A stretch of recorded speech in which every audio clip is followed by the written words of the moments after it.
ทักทายและสบายดีเด้อพี่น้องสู่คนที่เขามาหับมาชมที่เขามาเป็นกำลังใจให้บ่าวสอนเด้อพี่น้องก็พูดคุยทักทายนี่พี่น้องทางเฮาก็บ่มีหยังหลายพี่น้องมื้อนี้ก็มาอยู่ในสวนอีกพี่น้อง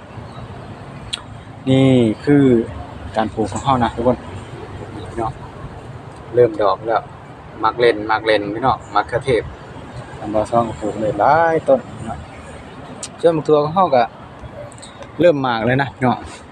เอาก็สิได้กิน2-3เทื่อแล้วนะมักถั่วก็ได้มันหมากอยู่พี่น้องถั่วก็ได้เอามาซอยก็เฮ็ดข้างไว้พี่น้องเฮ็ดข้างไว้เอาเสร็จประมาณนี้แหละพี่น้องมาพริกพี่น้อง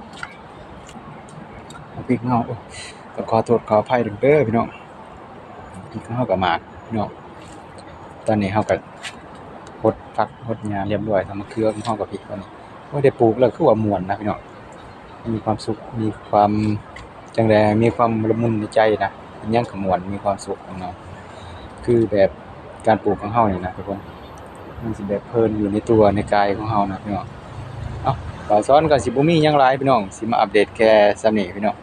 เอ้าคลิปนี้ขอไว้ส่ำนี้กันเด้อพี่น้องสู่ผู้สุคนไว้พบ